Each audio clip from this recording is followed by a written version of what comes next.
স্বাগত জানাচ্ছি বাংলা ভিশনের সাপ্তাহিক আয়োজন mega live talk show BSRM গণতন্ত্র এখনের 605তম পর্বে। সাথে আছে তাইমুর রশিদ। আমার সাথে আজকে আলোচনার জন্য স্টুডিওতে উপস্থিত আছেন চারজন অতিথি। আমার হাতে ডানে আছেন অর্থনীতিবিদ এবং রাজনৈতিক বিশ্লেষক অধ্যাপক ডক্টর মাহবুবুল্লাহ, আছেন জনতা দলের মহাসমন্বয়ক এবং মুখপাত্র ডেল এইচ খান। আমার হাতে বামে আছেন সাবেক সচিব ও রাষ্ট্রদূত এম হুমায়ুন কবির, আছেন সাংবাদিক ও বিশ্লেষক আশরাফ কায়সার। আপনাদের চারজনকে স্টুডিওতে স্বাগত জানাচ্ছি। দর্শক, বিএসআরএম গণতন্ত্র এখন আজকের এই পর্বে আমরা আলোচনা করব। শুরু হলো ত্রয়োদশ সংসদের পথ চলা, বলা হচ্ছে অনেক প্রত্যাশা এবং চ্যালেঞ্জের এই সংসদ। আগামী দিনে এই সংসদে আসলে চ্যালেঞ্জগুলো কী কী, বিশেষ করে প্রথম দিনে যা ঘটলো, হট্টগোলের মধ্যে ভাষণ দিলেন রাষ্ট্রপতি, প্ল্যাকার্ড হাতে প্রতিবাদ এবং ওয়াকআউট বিরোধী দলের, এর মধ্য দিয়ে আগামী দিনের সংসদের কি চিত্র আমরা দেখলাম এবং আলোচনা করব মধ্যপ্রাচ্য জুড়ে ছড়িয়ে পড়া যে যুদ্ধ, এই যুদ্ধের ভবিষ্যৎ এবং এই যুদ্ধের যে প্রভাব বাংলাদেশের অর্থনীতি, বিশেষ করে জ্বালানি খাতে, সেই সাথে সমসাময়িক রাজনৈতিক ঘটনা প্রবাহ।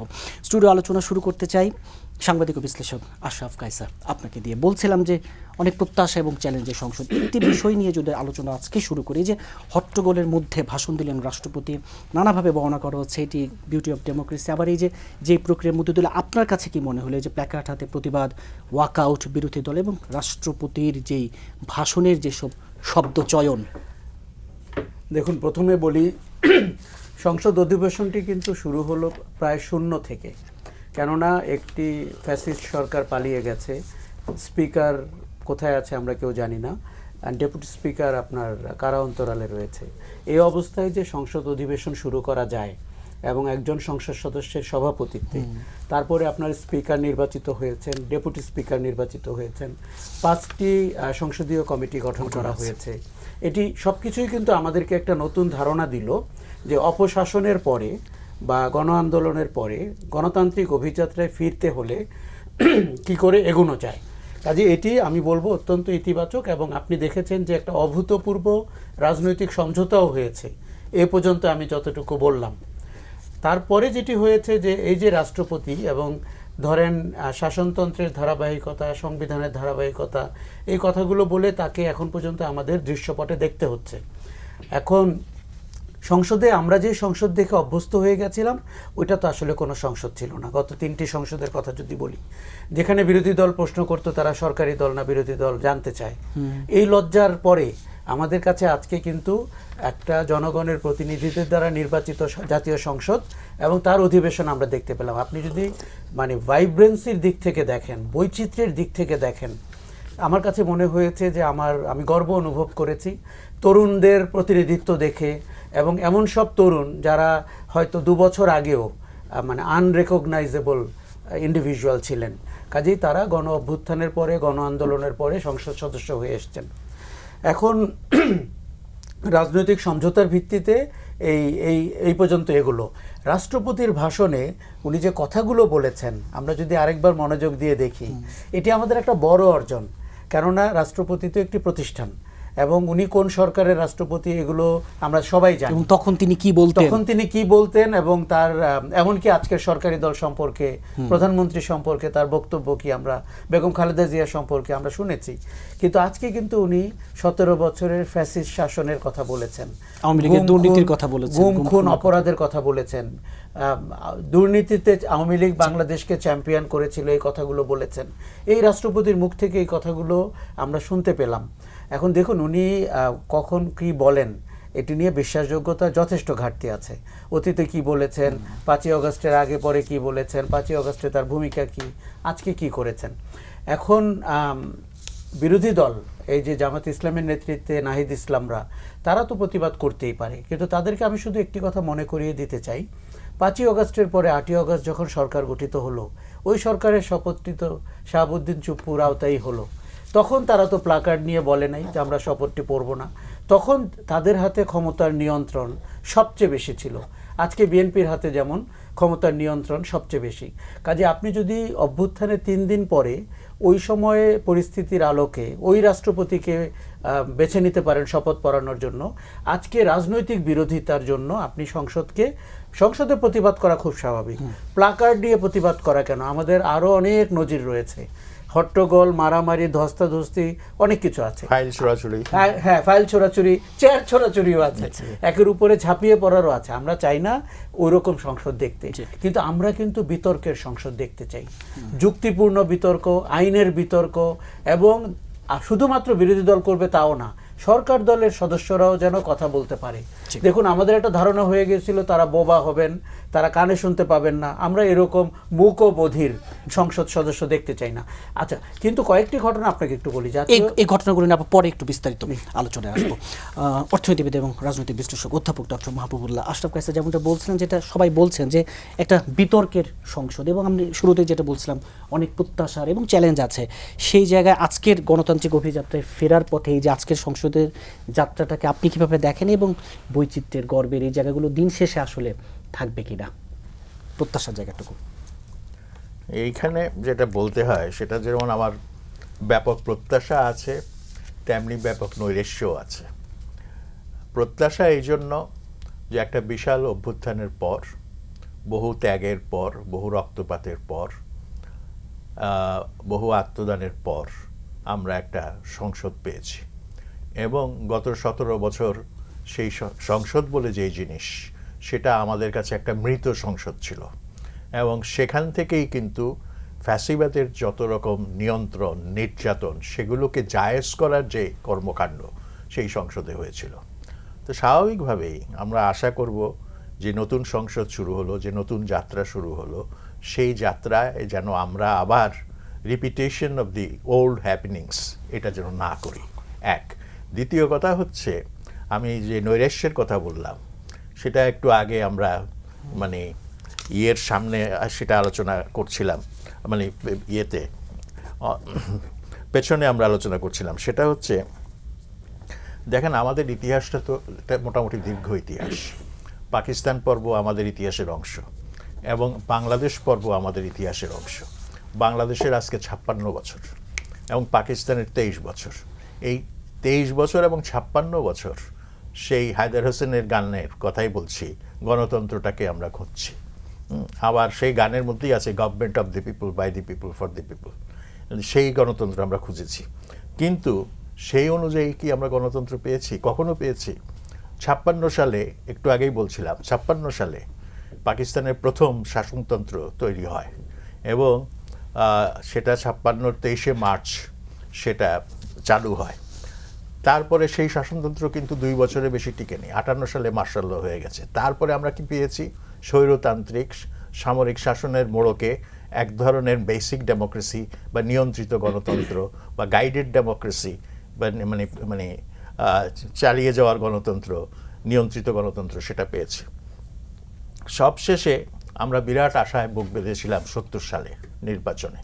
সেই নির্বাচনের মধ্য দিয়ে যে নির্বাচনের রায় আসলো, তখন দেখা গেল সেই নির্বাচনের রায়কে আর বাস্তবায়িত হতে দেওয়া হলো না। সংখ্যাগরিষ্ঠদের কাছে ক্ষমতা হস্তান্তর করা হলো না, আওয়ামী লীগের কাছে ক্ষমতা হস্তান্তর করা হলো না। তারপরে হলো মুক্তিযুদ্ধ ইত্যাদি। তারপরে আমরা যেটা আশা করেছিলাম, যেই দল মুক্তিযুদ্ধের নেতৃত্ব দিয়েছে, যেই দল স্বাধিকারের আন্দোলনকে এগিয়ে নিয়ে গেছে, 6 দফার আন্দোলনকে এগিয়ে নিয়ে গেছে, এমনকি 69-এর গণ অভ্যুত্থানের মধ্যেও তারা একটা ভূমিকা পালন করেছে, সেই দল শাসন ক্ষমতা পেয়ে কি করল? 73-এ যে নির্বাচন হলো, সেই নির্বাচন নিয়ে কিন্তু অভিযোগের অন্ত নাই। অনেকে নির্বাচিত হতে পারতেন, তাদেরকে নির্বাচিত হতে দেওয়া হয় নাই। এবং অনেকে উল্লেখ করেন যে সেই সময় খন্দকার মোশতাক, তাকে যে পাশ করানো হলো, তিনি কিন্তু হেরে গিয়েছিলেন জাসদের প্রার্থীর কাছে, এবং তার ব্যালট বক্স বঙ্গভবনে নিয়ে আসা হয়, আবার নতুন করে গণে তাকে জয়ী ঘোষণা করা হয়। সেই মানুষটিই কিন্তু 75-এ আরেকটা ভূমিকা পালন করলেন। তো এইগুলি তো আমাদের ইতিহাসের অভিজ্ঞতা। পরবর্তীকালে আপনার বাকশাল হলো, এবং বাকশালও কিন্তু এই সংসদের মধ্য দিয়েই হয়েছে। সংসদই কিন্তু বাকশালটা পয়দা করেছে। তারপরে আসেন যে আপনার আরও পরিবর্তন, 75-এর পর পরিবর্তন এবং 75-এর নভেম্বরের পরিবর্তন। তারপরে যেটা হচ্ছে, জিয়াউর রহমান সাহেব কি বলে ক্ষমতার পাদপ্রদীপের নিচে এসে দাঁড়ান, এবং তার নেতৃত্বে একটা সামরিক বাহিনীর লোক, সামরিক বাহিনীর নেতা, মানে চিফ অফ স্টাফ, তিনি কি করলেন? তিনি কিন্তু গণতন্ত্রের একটা ব্যবস্থা করলেন। অন্তত একটা সুষ্ঠু নির্বাচন একদলীয় শাসনের অবসান, বহুদলীয় গণতন্ত্রের প্রবর্তন, এই কাজগুলি করলেন। কিন্তু সেটাও আমরা খুব বেশি দিন ধরে রাখতে পারলাম না। আসলো এরশাদের স্বৈরশাসন, তারপরে তো কাহিনীগুলো একটার পর একটা জানি। যাই হোক, এখন জুলাই অভ্যুত্থানের পরেও কি আমরা দেখুন জুলাই অভ্যুত্থানটা কি, আমি বারবার বলেছি, একক সাক্ষাৎকারে বলেছি, অনেকে এটাকে বিপ্লব বলে, আমি এটাকে বিপ্লব বলি না। বিপ্লব হলে সামগ্রিক, যেটাকে বলা হয় ওভারঅল একটা চেঞ্জ, সমাজের একটা সব দিক দিয়ে, অর্থনৈতিক, রাজনৈতিক, সাংস্কৃতিক, মনোজগৎ থেকে শুরু করে রাষ্ট্রীয় পরিকাঠামো যা কিছু আছে তার পরিবর্তন। এখন আমরা কি করেছি, আমরা আধখেচড়াভাবে এগিয়েছি। আমরা কিছুটা মানে যেটাকে বলে কি বলে কনস্টিটিউশনাল পদ্ধতি, আবার কিছুটা কনস্টিটিউশনাল বাইরে গিয়ে মানে অনুসরণ করেছি। এর ফলে ঠিক আমরা কোন পথে এগোবো সেটা আমরা খুব পরিষ্কার না, যে কারণে আজকের সংসদেও যে বিতর্কটা হয়েছে, সেই বিতর্ক কিন্তু ওই কারণেই যে আমরা সুনির্দিষ্টভাবে ঐক্যবদ্ধভাবে ঐক্যমত্যের মাধ্যমে সিদ্ধান্ত নিতে পারি নাই যে আমরা কোন পথে এগোবো। সেটা কি সেই পুরনো সেই আপনার ৭২-এর যে সংবিধান, এবং যে সংবিধানকে পরবর্তীকালে অনেক কাটাছেঁড়া করা হয়েছে, অনেক কিছু করা হয়েছে, এবং যে সংবিধানে আপনার সাতের খর মতো ধারা আছে, এই জায়গাগুলো নিয়ে পরে আবার না ঠিক আছে। কিন্তু কথা হচ্ছে যে আমি ঠিক বুঝে উঠতে পারি না যে যদি সত্যি এটা বিপ্লব হয়ে থাকে, বিপ্লব হয়ে থাকলে কিন্তু তার মধ্যে কনস্টিটিউশনালিজম থাকে না, কনস্টিটিউশনকে ভেঙেই হয়। কিন্তু এটাও আবার স্বীকার করতে হবে পরিস্থিতির যে বাস্তবতা, বিপ্লব বাস্তবায়িত করার জন্য যে সংঘশক্তির দরকার, সেই সংঘশক্তি কিন্তু ছিল না বলেই আমরা এই এক ধরনের যেটাকে বলা হয় একটা হাইব্রিড সিস্টেমের মধ্য দিয়ে এগিয়েছি। এই জায়গাটা আবার পরে আসছি। সাবেক সচিব রাষ্ট্রদূত এম হুমায়ুন কবির, এই যে আমাদের দীর্ঘ পথ চলার মধ্য দিয়ে যেই জায়গাগুলো প্রত্যাশিত ছিল সেটা হলো না, সেই জায়গায় দাঁড়িয়ে আজকের যে ত্রয়োদশ সংসদের পথ চলা শুরু, অধ্যাপক ডক্টর মাহবুবুল্লাহ কিছুটা নৈরাশ্যের সুর বলছেন, আপনার কি মনে হয়? আমিও মাহবুব ভাইয়ের মতোই, ধন্যবাদ আপনাকে, মাহবুব ভাইয়ের মতোই বলবো যে দুটোই আছে, আশা আছে, নিরাশারও আশঙ্কা আছে। আশার জায়গাটা হলো এই যে প্রেক্ষাপটে আজকে এই সংসদের যাত্রা শুরু হলো, এই প্রেক্ষাপটটা আমাদের আশার সঞ্চার করে। তার কারণ হচ্ছে একটা তরুণ প্রজন্মের উত্থানের মধ্য দিয়ে কিন্তু আজকের এই বাস্তবতাটা তৈরি হয়েছে। এবং এই তরুণ প্রজন্মকে কিন্তু আমি শুধু একটা দলের আঙ্গিকে দেখি না, আমি যেহেতু বাইরে বিভিন্ন জায়গায় দেশে যাই, আমার কাছে আমি দেখতে পাই যে তরুণ প্রজন্ম একটা নতুন সচেতনতার মধ্যে আছে এবং তাদের একটা প্রত্যাশার উচ্চতাও তৈরি হয়েছে। তো কাজেই এইটাই কিন্তু এখনকার এই আজকের সংসদের যাত্রা শুরুর প্রেক্ষাপট হিসেবে আমরা দেখতে পারি। এবং যেটা বললেন যে যাত্রা শুরু হয়েছে, এখন আমাদের কতগুলো এই সংসদের আমাদের প্রত্যাশাও তো আছে, তরুণ প্রজন্মের প্রত্যাশা আছে, আমাদের প্রত্যাশা আছে। এখন কেন বাংলাদেশে প্রায় সংসদগুলোই আমরা নানান ধরনের জটিলতার মধ্য দিয়ে পড়ে এবং একটা স্বৈরতান্ত্রিক ব্যবস্থার, এবং দিন শেষে কেন জনপ্রত্যাশা পূরণ করতে পারে না? অন্যতম কারণ হলো যে এই সংসদের যে ভূমিকা, সেই ভূমিকাটা সংসদ পালন করে কি না। কাজে আজকে যেহেতু আমরা একটা নতুন যাত্রা শুরু করেছি, এখানে একটু আমাদের বোধহয় নিজের একটু চিন্তার সুযোগ আছে। সংসদের প্রধান কাজ কিন্তু হলো যে সরকারের 3টা অঙ্গ সংগঠন যা আছে তার মধ্যে একটা অঙ্গ সংগঠন হলো সংসদ, এবং তার একটা ভূমিকা আছে। কিন্তু তার প্রধান ভূমিকাটা হলো সরকারকে দায়বদ্ধ রাখা, এবং এই সরকারকে আপনি সরকারি কর্মকাণ্ডকে, যেটা প্রশাসন যদি বলি, এক্সিকিউটিভ অর্গান যদি বলি, তাকে অ্যাকাউন্টেবল এবং ট্রান্সপারেন্সির মধ্যে রাখার কাজটা কিন্তু এই সংসদের দায়িত্ব।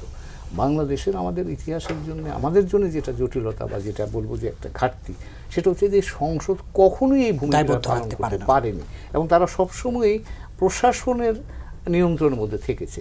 তো কাজেই আজকে যেহেতু একটা নতুন বাস্তবতা এই সংসদ যাত্রা শুরু করলো, কাজে সংসদ যদি এই দায়িত্বটা পালন করতে পারে, তাহলেই আমার ধারণা গণতান্ত্রিক প্রক্রিয়াকে শক্তিশালী করার জন্য, একটা প্রশাসনকে দায়বদ্ধ রাখবার জন্য, অর্থাৎ মানুষের কাছে তাদেরকে দায়বদ্ধ রাখবার জায়গাটা তারা তৈরি করতে পারে। আরেকটা জায়গায় সংসদের ভূমিকা আছে, সংসদ হচ্ছে কিন্তু একটা গণতান্ত্রিক প্রক্রিয়ার ভ্যানগার্ড যদি আমি বলি, এবং আমরা কিন্তু গণতান্ত্রিক প্রক্রিয়াটা শুধুমাত্র সংসদ এবং সংসদের কর্মকাণ্ডের মধ্যেই সীমাবদ্ধ রাখতে চাই। কিন্তু একটা জিনিস আমরা ভুলে যাই প্রায়শই, সেটা হচ্ছে যে অতিকেন্দ্রিকতাই কিন্তু স্বৈরতন্ত্র জন্ম দেওয়ার একটা মাধ্যম।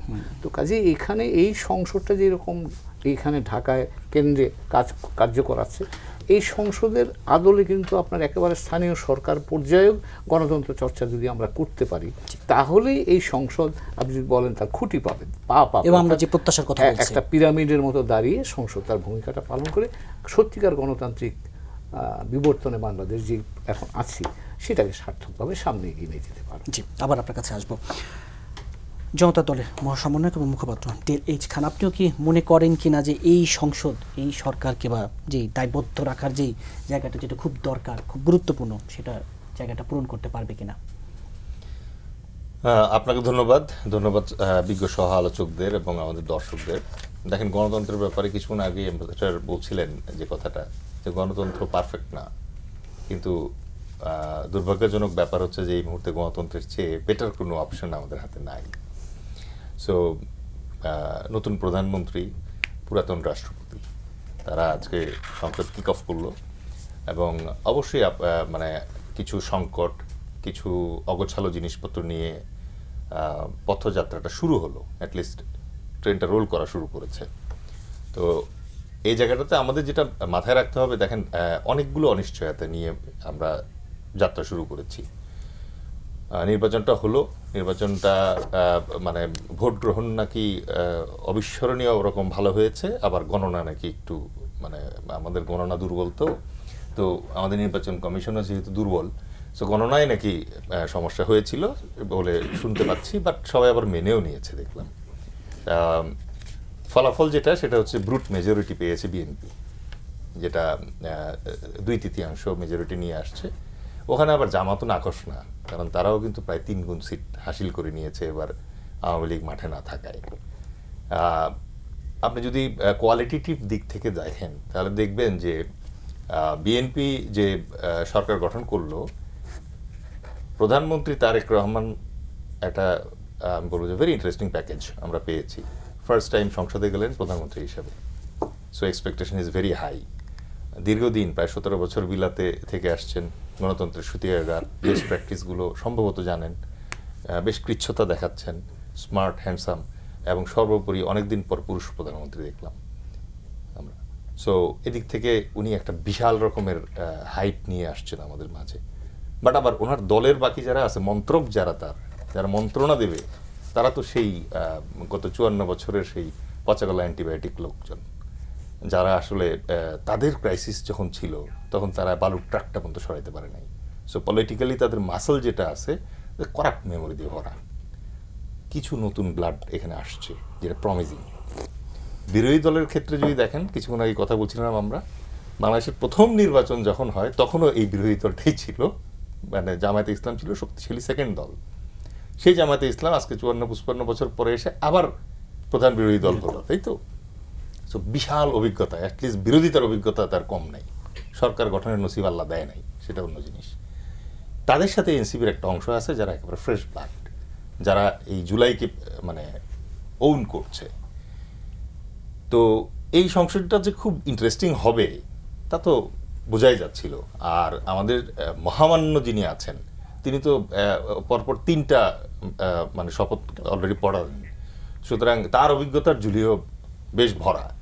আর আজকে যে ওয়াকআউটটা হলো, এটাও বেশ প্রত্যাশিতই ছিল। মানে আমরা যাই বলি, পলিটিক্সের জায়গায় থাকবে এবং এটা প্রত্যাশিতই ছিল যে আজকে ওয়াকআউট করবে। কিন্তু সামনে যেটা দেখার ব্যাপার, সেটা হচ্ছে যে এই সরকারটা কোন অবস্থায় এসছে। দেখেন, গ্লোবাল একটা ক্রাইসিস চলছে এখন, জ্বালানির যে ক্রাইসিসটা আছে। রমজানটা কেবল শেষ হবে, হওয়ার পরে হয়তো তারা আস্তে আস্তে গোছানো শুরু করবে। মানুষ যেটাতে নিয়ে একটু প্যানিকড বোধ করতেছে, নাম্বার 1 হচ্ছে প্রকারান্তে মনে হচ্ছে বিএনপি যেন জুলাইটাকে সেভাবে ওন করতে চাচ্ছে না, এটা একটু টেনশন ক্রিয়েট করেছে। দ্বিতীয়ত হচ্ছে বিভিন্ন জায়গায় যে পদায়নটা হচ্ছে, সেই জায়গায় আমরা অনেকদিন পরে 24-এর ঘটনার পর মেরিটোক্রেসিকে বোধহয় একটু প্রায়োরিটিতে আনতে শুরু করেছিলাম, বাট আমরা সেটা দেখতে পাচ্ছি না। যেমন গভর্নরের ক্ষেত্রে যেটা দেখলাম এবং অন্যান্য জায়গায় যেটা দেখলাম, যে মেরিটটাকে প্রায়োরিটি না দিয়ে আবার আমরা দল কানা হওয়ার চেষ্টা করছি এবং সেই কোহিনুর সাহেবকে আবার আমরা প্রত্যাবর্তন। এই আলোচনাগুলো জুলাই সনদ নিয়ে এক ধরনের পরস্পর বিরোধী অবস্থান আছে, আজকেও আমরা সংসদে দেখেছি এই জায়গাটি, এবং আপনি তো রাষ্ট্রপতি জায়গাটিতে তখন কিছুটা মানে বলতে চাচ্ছিলেন সেই জায়গাটা বলতে, এবং যদিও প্রধানমন্ত্রী বলেছেন যে দেশের কাঙ্ক্ষিত গণতন্ত্রের যাত্রা শুরু হলো, এবার সংসদ জনমানুষের চাওয়া পাওয়ার প্রতিফলন ঘটবে, আসলে ঘটবে কি? দেখুন, এইসব কথা শুনে আমাদের স্যার যেরকম করে বলছিলেন রেটরিক্স মনে হয়, কারণ আমরা এগুলো সব সময় শুনি, সব সংসদের প্রথম অধিবেশনের সময় এগুলো বলা হয়, সংবাদপত্রগুলো এগুলোকে শিরোনাম করে, তারপরে কাজের কাজ কিছু হয় না এবং সংসদগুলো প্রায় মৃত হয়ে থাকে এবং ওখানে এক ধরনের চাটুকারিতা হয়। আমাদের অভিজ্ঞতা কিন্তু খুবই খারাপ। এখন আপনি যদি ওই অভিজ্ঞতার ভিত্তিতে দেখতে চান, আপনি নিরাশ হতেই পারেন। আমরা আশাবাদী হতে চাই এই অর্থে যে এর ভেতর থেকে ভালো কিছু বেরিয়ে আসে কিনা। এখন জুলাই সনদ বাস্তবায়ন করা এটি আপনার এই সংসদের একটি প্রধান কাজ বা সরকারেরও। সেই জায়গাটিতে আপনি কিভাবে এগোবেন? 18 মাসে আমরা কিন্তু তেমন কোনো অগ্রগতি দেখিনি। তাহলে যেই মানুষগুলো জীবন দিল, যারা পঙ্গু হলো, তারা কি পেল? বিএনপি সরকার গঠন করলো, জামাত অবিশ্বাস্যভাবে 30-32% ভোট পেয়ে গেল, অপোজিশন হয়ে গেল এবং 6 জন তরুণ সংসদ সদস্য হয়ে গেল। জনগণের আশা আকাঙ্ক্ষার যে কথাগুলো আমরা বলছি, সেগুলোকে যদি আমরা ব্রেকডাউন করি, তাহলে সেই সংসদ থেকে সে কি পেল বা সরকার থেকে কি পাবে? কাজেই আমরা দেখতে চাই যে আপনার ধরেন সংসদকে জবাবদিহিমূলক করা, সরকারের উপরে নজর রাখা এবং বিরোধী দলের একটা কথা বলার স্পেসের আইনানুগ ভিত্তি তৈরি করা, এই যে শিষ্টাচারের জায়গাগুলো, এগুলো আমরা উন্নত পাবো কিনা। তারপরে ব্যাপক অবজারভেশনের বিষয় রয়েছে সরকারের পারফরমেন্স কী হবে। এখন সরকার যদি দেখুন একটি রাজনৈতিক দলের সরকার, তারা তাদের রাজনৈতিক পছন্দের মানুষকে বিভিন্ন জায়গায় বসাবেন, এটি খুব স্বাভাবিক, কিন্তু তার সাথে যোগ্যতার বিবেচনাটি বাদ দিয়ে দিলে কিন্তু হবে না। আমরা গভর্নরের কথা বারবার বলছি, বাংলাদেশ ব্যাংকের, কারণ সবচেয়ে বেশি সমালোচনা হয়েছে, নিন্দা হয়েছে। সরকারকে মনে রাখতে হবে যে 30 দিনে তার প্রায়োরিটি কী ছিল, 100 দিনে তার প্রায়োরিটি কী। আমরা যদি দেখতে পাই 16 বছর আগে চাকরি যাওয়া এক পুলিশ অফিসারকে আপনি ফেরত এনেছেন, তাহলে কিন্তু ওই যে প্রধানমন্ত্রী বলেন তার প্রতিহিংসার কোনো ইচ্ছা নেই বা রাজনীতির পাশাপাশি উনি যোগ্যতাকে মর্যাদা দিবেন, সেটি তখন কথার কথাই মনে হয়। তখন মনে হয় আর এগুলো করে আপনি ওই পুলিশ বাহিনী বলি, আমাদের যে প্রশাসন বলি, সেই জায়গাগুলোতে কি উদাহরণ তৈরি করছেন? আজকের যে মানুষটি, তাকে আপনি আবার দলীয় চাটুকার হতে বলছেন যাতে করে সে সুবিধা পেতে পারে। তাহলে কি আমরা ওই যে পুরনো রাজনীতি, বস্তা পচা রাজনীতি এবং অদায়িত্বশীল দুর্নীতিযুক্ত রাজনীতিবিদ, সেই জায়গাটি থেকে সরলাম কিনা? দেখুন, আশাবাদী হওয়া ছাড়া এই মুহূর্তে আর অপশন কি রয়েছে? কিন্তু বিএনপি সরকারকে একটা জিনিস মনে রাখতে হবে যে তাদের উপরে মানুষের প্রত্যাশা কিন্তু অনেক, কেননা আর তাদের নিজেদেরই 17 বছর বিপদের মধ্যে থাকার, রাজনীতি প্রায় ছেড়ে দেওয়ার অবস্থায় চলে যাওয়ার অভিজ্ঞতা আছে। তাদেরকে যদি আমাদের বারবার মনে করিয়ে দিতে হয়, এটি কিন্তু দুর্ভাগ্যজনক হবে। কাজেই আমরা জনপ্রশাসনে এমনকি সেনাবাহিনীতে বা পুলিশ বাহিনীতে, দেখুন পুলিশের ব্যাপারে একটি কথা বলি, পুলিশ পেশাদারিত্ব হারিয়ে ফেলেছে। গত 18 মাসে আমরা কিন্তু তাকে ওই জায়গায় ফিরিয়ে আনতে পারিনি এবং এক ধরনের মানে কথা বলা হচ্ছে যে পুলিশ মনোবল হারিয়ে ফেলেছে। তাহলে তো তার এই বাহিনীতে থাকারই যোগ্যতা নাই। আর কেন মনোবল হারিয়েছে? সে 17 বছর যে কর্মকাণ্ড করেছে সেটি তো একটি শাস্তিযোগ্য অপরাধ। সে জুলাই আগস্টে যা করেছে সেটি শাস্তিযোগ্য অপরাধ। আওয়ামী লীগ প্রথম দিন থেকে একটা ন্যারেটিভ দাঁড় করিয়েছে যে পুলিশ হত্যার বিচার চাই। এখন বিএনপির কাউকে কাউকে আমরা এই কথাটি বলতে শুনছি, তাহলে তো কনটেক্সট মিলল না। পুলিশ এখন বিপ্লব বলি, গণ আন্দোলন বলি, যাই বলি, সেটি তো গোলাপ ফুল ছুঁড়ে দিয়ে হবে না পুলিশের গায়ে। পুলিশ যখন আপনার 1400 মানুষকে খুন করে বা আপনার গুম করে, আয়নাঘরে নিয়ে যায় এবং দিনের পর দিন, বছরের পর বছরকে মানুষকে আটকে রাখে, সেই পুলিশের উপরে জনগণের যে আক্রোশ, তার বহিঃপ্রকাশটি হবে কি করে? কাজেই এটিকে একটি টেক্সট বুক পাঠ হিসাবে পড়লে কিন্তু হবে না। এই বাস্তবতায় আপনাকে মনে রাখতে হবে, সংসদকে আমরা বিতর্কের জায়গা হিসাবে দেখতে চাই, কিন্তু অদায়িত্বশীল রাজনীতির জায়গা হিসাবে দেখতে চাই না। সংসদ যদি সরকারের পারফরমেন্স নিয়ে কথা না বলে, ওই সংসদ জনগণের সংসদ না। সংসদ যদি তাদের ভাগবাটোয়ারা কি কি সুবিধা পাবে, দেখুন এমনিতেই অনেক সুবিধা পায়, 2-4টি সুবিধা তারা ঘোষণা দিয়ে পরিত্যাগ করেছেন, তো তার বাইরে অনেক কিছু আছে।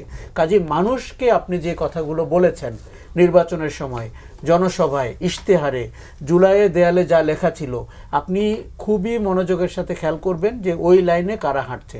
কোনো দল সম্পর্কে যদি ধারণা হয় সে জুলাই আগস্টকে পাশ কাটাতে চাচ্ছে, সে আখেরে কিন্তু ওই দলের জন্য ভালো না। এটি খুব মনোযোগের সাথে খেয়াল করতে হবে। জি, অধ্যাপক ডক্টর মাহবুবুল, এই যে বিপুল প্রত্যাশার জায়গা, সেখানে দাঁড়িয়ে সংসদ এবং সরকারের পারফরমেন্স, যদিও আপনি শুরুতেই কিছুটা বলছিলেন যে না, সংসদ থেকে তো আমরা একটা জিনিস আশা করি, সেটা হচ্ছে, এটা ইতিমধ্যেই বলা হয়ে গেছে যে সংসদ হচ্ছে সরকারকে জবাবদিহিতার মধ্যে নিয়ে আসা, এবং সেখানে বিরোধী দলকে একটা বড় ভূমিকা পালন করতে হবে। এবং ৭০ অনুচ্ছেদের সংস্কার যদি হয়, তখন সেই ক্ষেত্রে সরকারি দলকেও কিন্তু এই সরকারকে জবাবদিহি করার জন্য একটা ভূমিকা পালন করতে হবে। তো সেটাই আমাদের প্রত্যাশা, এবং সেটা যদি হয় আমি বলবো যে জুলাইয়ের যে অভ্যুত্থান, জুলাই অভ্যুত্থানের যে চেতনা এবং যে স্পিরিট, সেই স্পিরিটের কিছু ভাগ হলেও, সামান্য কিছু অংশ হলেও সেটা আমরা অর্জন করতে পেরেছি বা পারবো।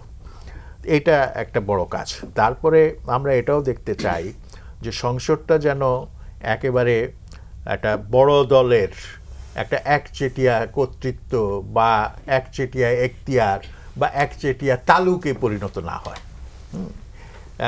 এমনিতেই যখন একটা সংসদে একটা রাজনৈতিক দল 2/3 বেশি মানে সংখ্যা নিয়ে সেই সংসদে উপস্থিত থাকে, তখন কিন্তু তার নিজের ভেতরের থেকেও কিন্তু তার দুর্বলতার সৃষ্টি হয়। কারণ একটা কথা আছে, অনেক সময় বলেন মানুষ, সেটা হচ্ছে নিজের ওজনে নিজে পড়ে যাওয়া। তো ওইভাবে বিশাল ওজন নিয়ে কিন্তু বিএনপি সংসদে আছে। এখন বিএনপি এমন কোনো কাজ করবে না যে কাজের ফলে যে মানে বাই ইটস ওন ওয়েট সে নিজে কলাপস করছে, এই ধরনের ঘটনা যাতে না ঘটে। অর্থাৎ অতি বেশি আত্মবিশ্বাসী হওয়া চলবে না। এবং আমি বলবো সেটা হচ্ছে সব সময় মানুষের কণ্ঠস্বর কি, পথে ঘাটে মানুষ কি বলছে, কি আলাপ করছে, এমনকি সংবাদপত্রের কথাও না, সংবাদপত্রের কথা নিঃসন্দেহে আপনি শুনবেন, তাহলে মানুষ কি বলছে, মানুষ কি করছে, কি বলছে, সেটা আপনাকে শুনতে হবে। এবং সেই কবিতার ভাষায় আমি বলবো, মাটিতে পাতিয়া কান শুনিতে হবে কি কহিছে মাটির প্রাণ। এই মাটির প্রাণগুলো কি কথা বলে সেটা যদি শোনার মতো আপনার মানসিকতা থাকে, ইচ্ছা থাকে, এবং আপনার যদি সেই ধরনের অঙ্গীকার থাকে, সেই ধরনের শুদ্ধাচার থাকে, তাহলে নিঃসন্দেহে আমরা অনেক ভালো কিছু আশা করতে পারি। আরেকটা জিনিস, সেটা হচ্ছে আপনার সমালোচনার প্রতি সহনশীলতা প্রদর্শন। সমালোচনার শব্দটার অর্থই হচ্ছে সম আলোচনা। সম আলোচনা মানেই হচ্ছে ভালো দিক মন্দ দিক দুটোই বলা, এবং এই সমালোচনাই মানুষকে কিন্তু সঠিক পথে চলতে সাহায্য করে। বিশেষ করে যারা দেশের শাসন ক্ষমতায় থাকেন তাদেরকে সঠিক পথে চলতে সাহায্য করে। তো সেইটা যদি না করা হয় তাহলে কিন্তু সমূহ বিপদের কথা আছে। তো আমার মনে হয় যে আজকে সংসদে যেমন বিরোধী দলের বড় দায়িত্ব আছে, তেমনি যারা নাকি যেটাকে বলে ট্রেজারি বেঞ্চ, তাদেরও একটা বিশাল দায়িত্ব আছে। কারো দায়িত্ব কোনো অংশে কম না। এবং আমি এটা আশা করব যে এই সংসদ, আজকে একটা ওয়াকআউট হয়ে গেছে, হ্যাঁ, ওয়াকআউটের সংস্কৃতি সংসদীয় গণতন্ত্রের সঙ্গে সামঞ্জস্যপূর্ণ, এ ব্যাপারে কোনো সন্দেহ নাই। কিন্তু বারবার ওয়াকআউট, বারবার নানান রকম চিৎকার শোরগোল, এইটা যদি চলতে থাকে তাহলে সংসদ সম্পর্কে মানুষ বিশ্বাস হারাবে। বিশেষ করে আমরা দেখলাম যে কেউ কেউ লিখছে, সোশ্যাল মিডিয়াতে লিখছে যে আমরা এতদিন সংসদ কি চলে না চলে সেগুলি দেখতাম না। মানে এই গত এখন কিন্তু মানুষ হ্যাঁ, এখন মানুষ আচ্ছা দেখি না সংসদে কি আলোচনা হয়, এই ধরনের একটা মনোভাব কিন্তু আছে। এই মনোভাবটা যাতে তাজা থাকে, এটা যাতে সজীব থাকে, সেই জন্য কিন্তু আমার মনে হয় সব পক্ষকেই সাবধানী হতে হবে এবং দায়িত্বশীল হতে হবে। সেই দায়িত্বশীলতা হচ্ছে একটা খুব গুরুত্বপূর্ণ জিনিস।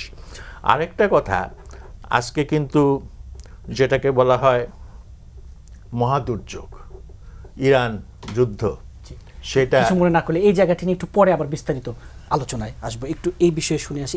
হুমায়ুন কবির যে অধ্যাপক ডক্টর মাহবুবুল্লাহ বলছিলেন এবং আশরাফ কায়সারও বলছিলেন, এবং এই সংসদের প্রতি কিন্তু মানুষের বিপুল প্রত্যাশা, সেই জায়গায় সরকারি দল, বিরোধী দল এবং সব পক্ষের দায়িত্বশীল আচরণ, এবং সরকারের যদি বলি 1 মাসেরও কিছু হয়নি পুরোপুরি, 1 মাসের কিছু অল্প সময়ের যে পারফরমেন্স, সব মিলে আগামী দিনের আপনি কি মানে বার্তা দেখছেন, আগামী দিনের আবহাওয়াটা কেমন দেখছেন?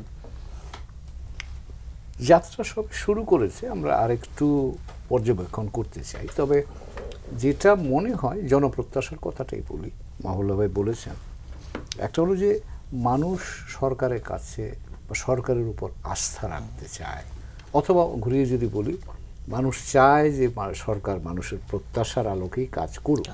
তো কাজেই এই সরকারের উপর কিন্তু মানুষের অনেক ভরসা, এবং তার আবারও বলছি প্রেক্ষাপটটা কিন্তু জুলাই গণ অভ্যুত্থান। কাজে এটা মনে রাখতে হবে যে তার আগের বাস্তবতাটার মানে গ্রহণযোগ্যতা হারানোর ফলেই কিন্তু জুলাই গণ অভ্যুত্থান হয়েছে, এবং এই সরকারটা কিন্তু সেই পথ ধরেই এখন ক্ষমতায় আছে। মহলবে যেটা বললেন, মানুষ কিন্তু অনেক সচেতন এখন, মানুষ কিন্তু লক্ষ্য করছে, এবং এই বিশ্বাসটা অর্জন করার দায়িত্ব কিন্তু এখন সংসদের দায়িত্ব। মানুষের সাধারণ মানুষের যেটা দায়িত্ব ছিল, তারা ভোট দিয়ে তাদের মতামত প্রকাশ করে দিয়েছে, এখন তাদের এই আস্থার জায়গা তৈরির দায়িত্ব কিন্তু সংসদ।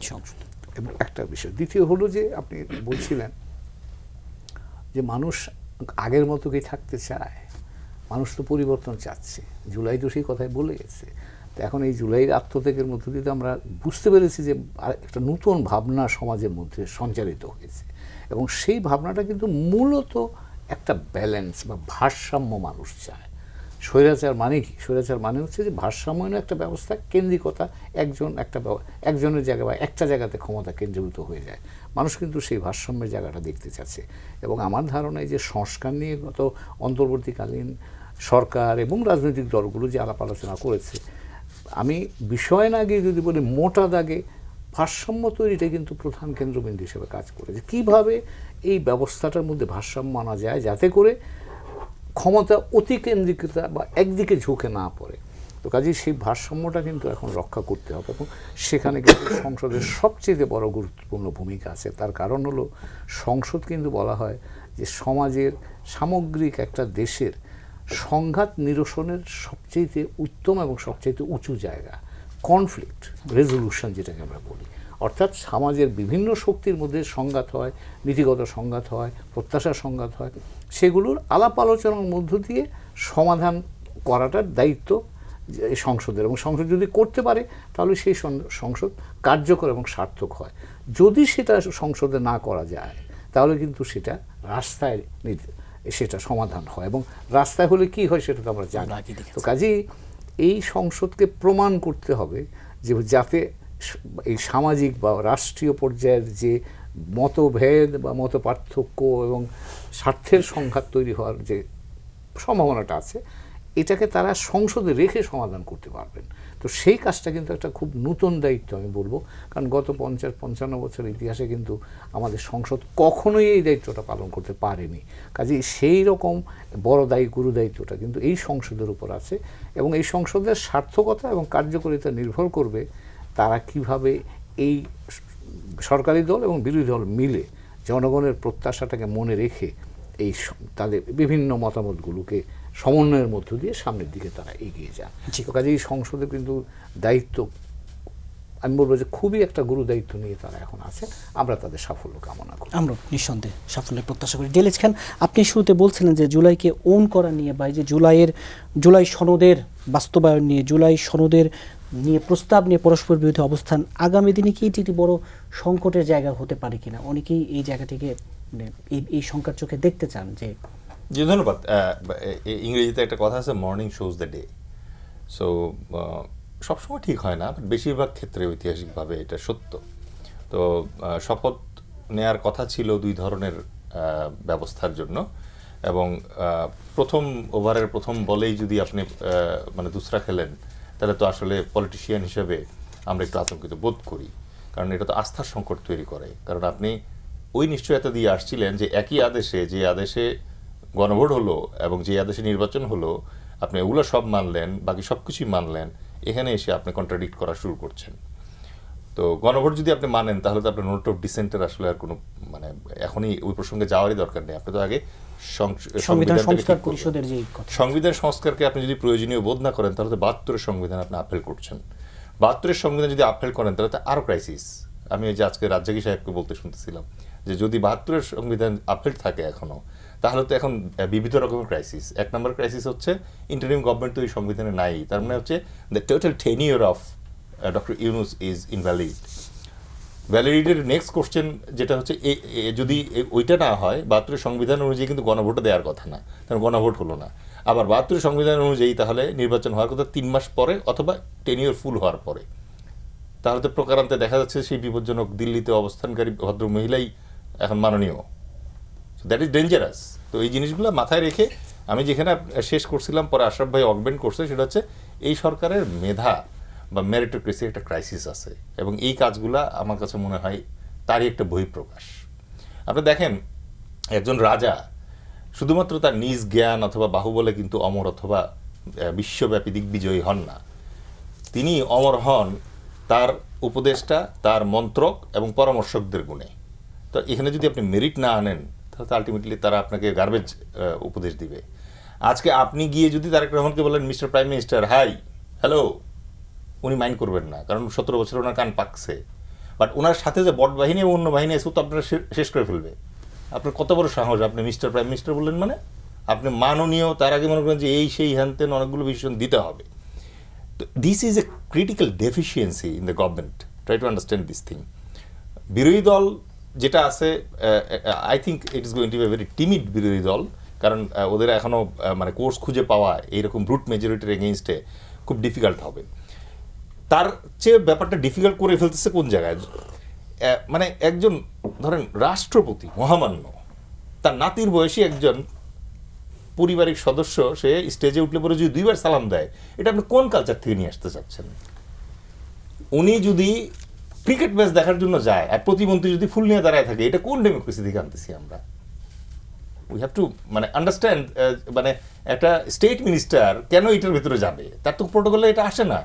এইটা যদি প্রোটোকলে না থাকে, বাট আপনি যদি প্র্যাকটিস করেন, তাহলে আপনি তো বাকিদেরকে ভুল শিক্ষা দিচ্ছেন। It's not fair. মানে জুলাই আমাদেরকে এটা শেখায় না। এখন এই যে জুলাই শেখাচ্ছে না, এই জন্য জুলাইকে আপনি অ্যাটাক করতেছেন। আচ্ছা, এবার আমরা যেই অংশটুকু বলে এই পার্টটা শেষ করি, সেটা হচ্ছে তাহলে এইটা রেকটিফাই কে করবে? মানে আমরা যে জায়গাটাতে জনতা দলের পক্ষ থেকে সরকারকে যেখানে সময় দিতে চাই, সেটা হচ্ছে নতুন প্রধানমন্ত্রী এবং 2/3 মেজরিটি নিয়ে আসছে, তাদের একটা হানিমুন পিরিয়ড থাকবে, let them have that, enjoy that. But then priority set করতে হবে, যেটা আশরাফ ভাই অলরেডি বললেন। আপনার 30 ডেজের প্রায়োরিটি কি আমাদেরকে জানান, 60 ডেজের প্রায়োরিটি কি, 90 ডেজের প্রায়োরিটি কি? আপনি অনন্তকাল থাকবেন না। অলরেডি 5 বছর পরের যে ইলেকশনটা হওয়ার কথা, ওটার প্রস্তুতি আমরা শুরু করেছি। আমরা সবাই চাই, আমরাও চাই যে আগামী 10 বছরের ভিতরে সরকারে আসি, অ্যান্ড লেট আস শো যে আমরা কি রিজলভটা দেখাইতে চাই দেশের জন্য। শুধু আপনারাই দেশকে ভালোবাসেন তা তো না। এখন এইখানে যেটা সমস্যা, যে শুধুমাত্র বিরোধী দল দিয়ে কি আপনি এটা ম্যানেজ করতে পারবেন? এই পরিমাণ মানে ব্রুট মেজরিটিকে ট্যাকল করতে পারবেন? নো। এই যে আমরা যারা সিভিল সোসাইটিতে যারা আছি, তাদেরকে কথা বলতে হবে, আমাদেরকে এনশিওর করতে হবে ডক্টর মোহাম্মদ ইউনূসের সময় আমাদের যে বাক স্বাধীনতাটা আসছিল, এটা যেন আবার বক্সের ভিতরে না ঢোকে। Let alone bringing back Aynaghor.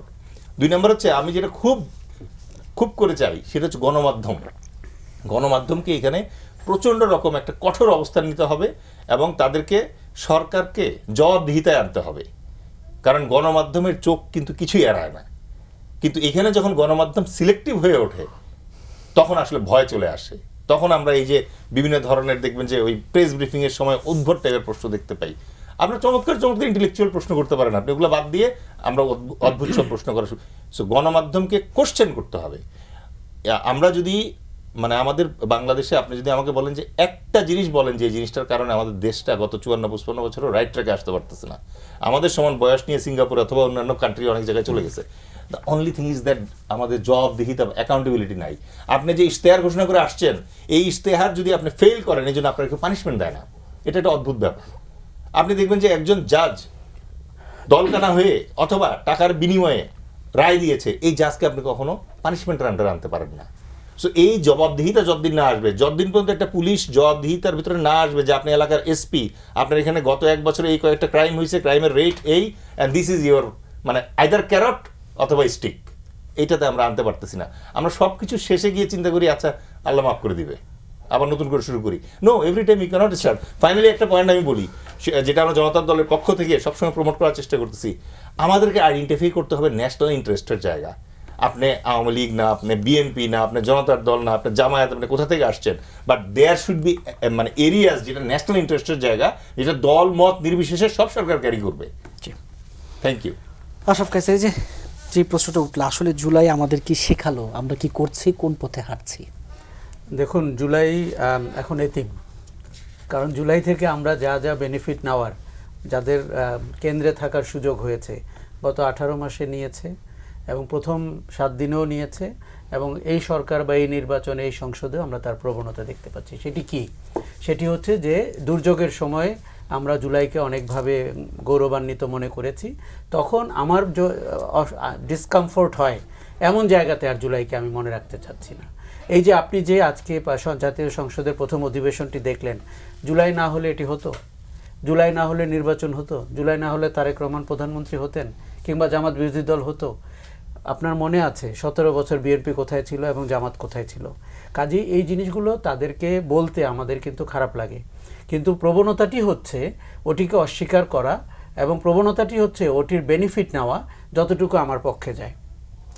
এখন আপনি যদি গণভোটের রায়কে বাস্তবায়ন না করেন এবং সংবিধান সংস্কার পরিষদের শপথ আপনি কিভাবে নেবেন, কবে নেবেন কিংবা নেবেন না, এগুলোর ব্যাপারে অবস্থান পরিষ্কার না করেন, আমার ধারণা আমাদের সংসদের বিতর্ক এবং মাঠের রাজনীতি এটি নিয়ে কেন্দ্রীভূত হবে আগামী 5 বছর, এবং মানুষ কিন্তু এগুলোকে ভালো চোখে দেখবে না, কেননা সে তার রায় দিয়ে দিয়েছে। আপনাদের কাজ হচ্ছে রায়ের বাস্তবায়ন করা। এখন রায়ের বাস্তবায়নের সময় আপনি যদি কৌশলী হন, অপরাজনীতি করেন, কিংবা ক্ষমতায় থাকার সুবিধা নিয়ে সেটিকে খারিজ করে দেন, এটির প্রায়শ্চিত্ত বা পরিণতি কিন্তু খুব একটা ভালো হয় না। এখন এই জায়গাটিতে বিএনপিকে প্রকাশ্য অবস্থান নিতে হবে যে তাদের দলীয় অবস্থান কি, তারা কি করে জুলাইয়ের যে প্রত্যাশা সেটিকে বাস্তবায়ন করতে চায়। আরেকটি হচ্ছে যে ধরেন দুর্নীতি দমন কমিশনের এখন চেয়ারম্যান কি হবে। এখন 2013 সালে যেই বিচারক তারেক রহমানকে খালাস করেছিলেন, অথবা গিয়াসউদ্দিন আল মামুনকে, এটি কি তার যোগ্যতা হতে পারে দুর্নীতি দমন কমিশনের চেয়ারম্যান হওয়ার জন্য? আমার ধারণা না। কারণ তাতে করে আপনি কি প্রমাণ করছেন? আপনি দলীয় বিবেচনায় আপনার পক্ষের লোকগুলোকে বিভিন্ন জায়গায় প্রতিস্থাপন করছেন, যদি করে তারা, যার এই বিষয়ে কোনো ধারণা নাই, যোগ্যতা নাই, দক্ষতা নাই। এখন এইগুলো কিন্তু আমাদের কাছে খুবই অ্যালার্মিং মনে হচ্ছে। এই অর্থে মনে হচ্ছে যে তাতে দেখুন জুলাই কি বলেছিল, সাংবিধানিক প্রতিষ্ঠানগুলোর এমন করে আপনি প্রতিনিধি নির্বাচন করবেন সে যেন জনগণের কাছে দায়বদ্ধ হয়। এখন এই চেয়ারম্যানকে বা এই কমিশনারদেরকেও বিএনপির মন্ত্রীদের দুর্নীতি নিয়ে কাজ করতে হবে, তাহলে সে কি করে করবে? আচ্ছা, এখন যেটি আমরা দেখতে পাচ্ছি যে ওই দাসত্ব জেকে বসেছে, ওই যে আপনার স্তাবকরা চারপাশে চলে এসেছে। এখানে কিন্তু ধরেন সমালোচককে যে স্যার বলছিলেন যে খালি খোলা চোখে দেখা, ওই কালচারটি আমরা এখন দেখতে পাচ্ছি না, মাঝে কিন্তু তৈরি হয়েছিল। এখন তারেক রহমান বিলাতে ছিলেন, 17 বছর ছিলেন, তার অনেক আচরণে আমি সেই প্রগতিশীল জবাবদিহিমূলক বাংলাদেশের সুযোগ সম্ভাবনা দেখতে পাচ্ছি, কিন্তু তার চারপাশের মানুষের তো কোনো পরিবর্তন নাই। তারা তো মনে করেছেন জুলাই ছিল একটা 7 দিনের ইভেন্ট শেষ হয়ে গেছে, এখন যে যার মতো ডেকোরেটরের চেয়ার এবং বাস কাপড় চাপড় নিয়ে চলে গেছেন। ব্যাপারটি কিন্তু তা না। ব্যাপারটি হচ্ছে যে যেখানে রাজনৈতিক দলগুলো ব্যর্থ হয়েছিল সেখানে তরুণরা উঠে দাঁড়িয়েছিল। আপনি শেখ হাসিনার সরকারকে কোনোভাবেই রাজনৈতিক আন্দোলন দিয়ে বিদায় করতে পারতেন না। বিএনপি সেখানে, আমি বলবো যে বিএনপির ব্যর্থতাও নাই, কেননা শেখ হাসিনা বা আওয়ামী লীগ একটি রাজনৈতিক শক্তি ছিল না। তারা পুরো রাষ্ট্রযন্ত্রকে নিয়ে একটি ফ্যাসিস্ট কারখানা তৈরি করেছিল, নির্মম ফ্যাসিস্ট কারখানা। সেটি যদি আপনি গণ অভ্যুত্থান না হতো, গণ আন্দোলন না হতো না, বিদায় নিত না। এটি মনে রাখতে হবে রাজনীতিবিদদের, তাদের আহ্বানে কিন্তু সাধারণ লোক রাস্তায় নামে নেই। তার মানে দলীয় রাজনীতির আহ্বান এই দেশে খুব কম মানুষকে রাজপথে নামাতে পারে। এখন আমরা দলীয় রাজনীতির চর্চা করব কিনা, আজকের সংসদে দুটি ঘটনা আপনাকে বলি। জাতীয় সঙ্গীত বাজানোর সময় কি ঘটেছে এটি আপনি মনোযোগের সাথে দেখবেন, কেননা জামাতে ইসলামীর সদস্যরা কি উঠে দাঁড়িয়েছে, তারা জাতীয় সঙ্গীতকে সম্মান করেছে। দ্বিতীয় হচ্ছে এই যে শোক প্রস্তাব করা হয়েছে, এই শোক প্রস্তাবে মানবতা বিরোধী অপরাধে যাদের বিচার হয়েছে তাদের কারো কারো নাম প্রথম পাঠ করা হয়েছে, পরে আবার চিফ হুইপ দাঁড়িয়ে আরও 3-4টি নাম বলেছেন। এখন আপনি যদি ওই সময়ের রায়কে প্রশ্ন করতে থাকেন, আজকে যখন শেখ হাসিনার মানবতা বিরোধী অপরাধে বিচার হচ্ছে ট্রাইব্যুনালে, আগামীতে কোনো একদিন নিশ্চয়ই এই রায়কে প্রশ্ন করার সুযোগ তৈরি হচ্ছে। এগুলো আমাদের খুব ঠান্ডা মাথায় চিন্তা করে কাজগুলো করতে হবে। দেখুন, বিএনপির ব্যাপারে জামাত ইসলামী এবার যে অবস্থান নিয়েছে এটি তাদের রাজনৈতিক সিদ্ধান্ত, কিন্তু বিএনপিকেও বুঝতে হবে যে বাংলাদেশের মানুষ একটি মধ্যপন্থী রাজনৈতিক দলকে ক্ষমতায় পাঠানোর জন্য, আমি প্রচুর লোককে চিনি যারা বিএনপির রাজনীতি কখনোই পছন্দ করে নাই, এবার ভোট দিয়েছে বিপদে পড়ে। কেননা দেশটি চলে যাচ্ছিল দক্ষিণপন্থীদের হাতে, স্বাধীনতা বিরোধীদের হাতে। সেই লোকগুলোকে যদি আপনি জাতীয় সংসদে শোক প্রস্তাবে তাদের নামে আপনি শোক প্রস্তাব নেন, জাতীয় সংসদের চেহারাটি কোথায় গিয়ে দাঁড়াচ্ছে? আমাদেরকে এই জায়গাগুলো পরিষ্কার করতে হবে। 71-এর স্বাধীনতা বিরোধীরা যারা 24-এ এসে বা 26-এ এসে আপনার নারীদেরকে কর্মঘণ্টা কি হবে, পোশাক পরিচ্ছদ কি হবে, দেশের শাসনতন্ত্রের চেহারা কি হবে, এইগুলো বলে যে ভীতি সঞ্চার করেছে, তার ব্যাপারে আপনার রাজনৈতিক অবস্থান পরিষ্কার করা, পলিটিক্যাল কলটা নিতে হবে। দেখুন, আমাদের মূল সমস্যা হচ্ছে জুলাই কিন্তু শেখ হাসিনা তো সামনে ছিলেন, আওয়ামী লীগ তার ঠিক পেছনে ছিলেন। মূল সমস্যাটি ছিল রাজনৈতিক সংস্কৃতি। যেই রাজনৈতিক সংস্কৃতি থেকে ফ্যাসিজম তৈরি হয়, যেই রাজনৈতিক সংস্কৃতি থেকে দুর্নীতিতে চ্যাম্পিয়ন হয়, যেই রাজনৈতিক সংস্কৃতি থেকে ব্যাংক লুট করা হয়। কাজে আপনার মূল গলদ কিন্তু পলিটিক্সে। এটি political call. BNP political call নিবে, নাকি উইন্ডো ড্রেসিং করবে, নাকি আপনাকে সুযোগ করে দিবে বিভিন্ন প্রতিষ্ঠানে দলীয় অযোগ্য লোককে বসিয়ে? দেখুন, জামাতে ইসলামী বা বিরোধী দলের আসন কিন্তু কম না, এবং এই সংসদে এমন অনেক সদস্য আছেন যাদের যোগ্যতা আছে সংখ্যার বিচারে না গিয়ে তাদের যুক্তিপূর্ণ অবস্থান তুলে ধরতে। কিন্তু আমি খুবই মনোযোগের সাথে দেখব বিএনপির সদস্যরা তার সরকারের ব্যাপারে কথা বলে কিনা।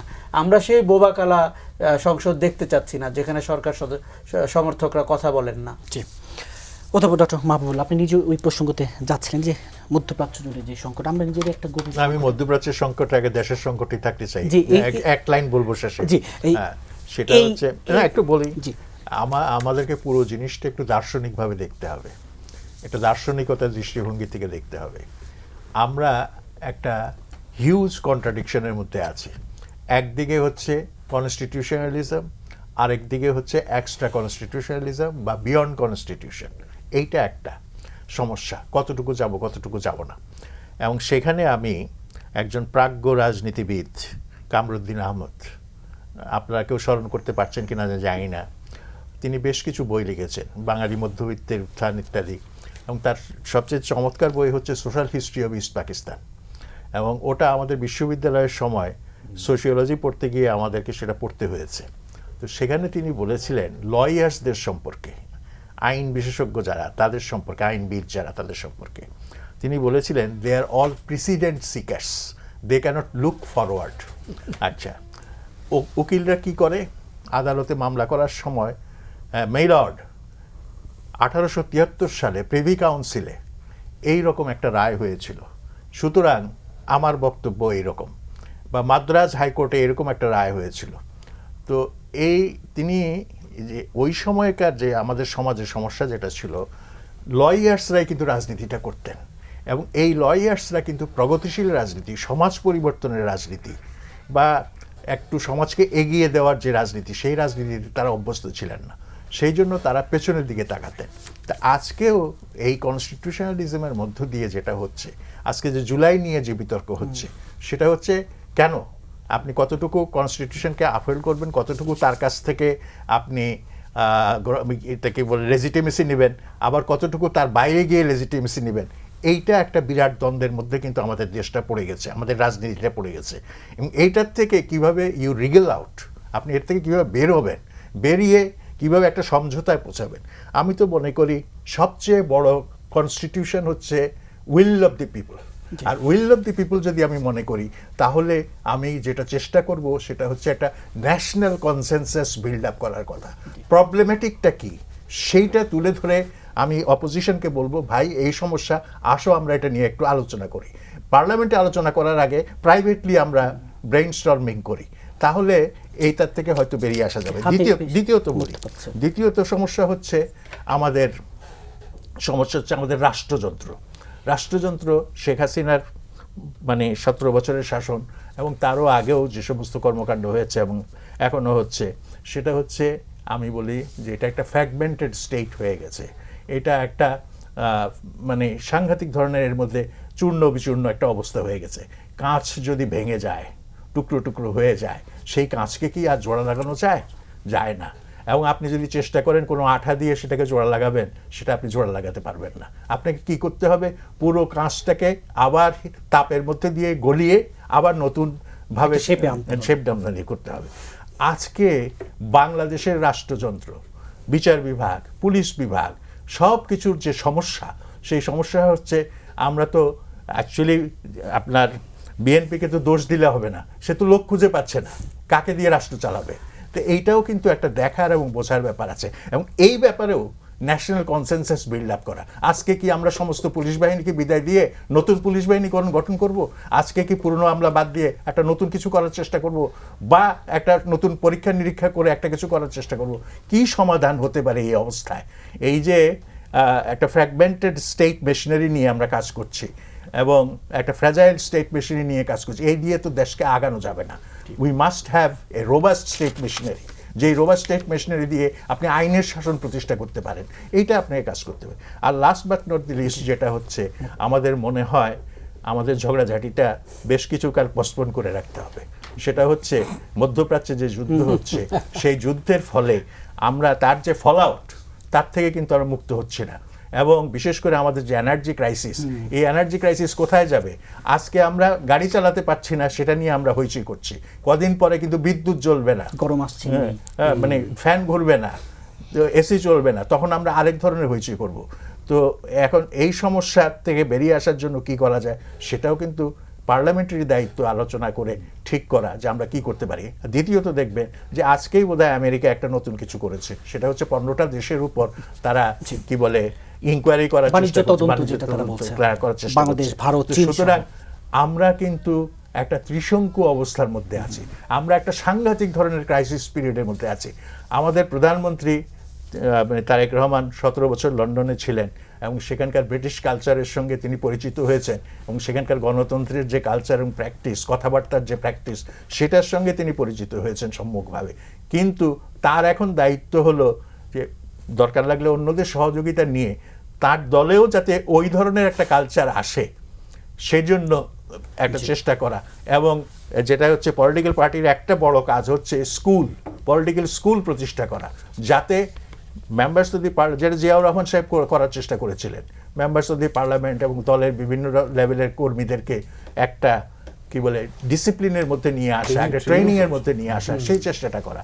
আমার মনে হয় we need a great debate in this society, and in that debate we should honor the opinion of the other party, এবং এটা যদি না হয় তাহলে কিন্তু বাংলাদেশের সামনে সমূহ বিপদ আছে।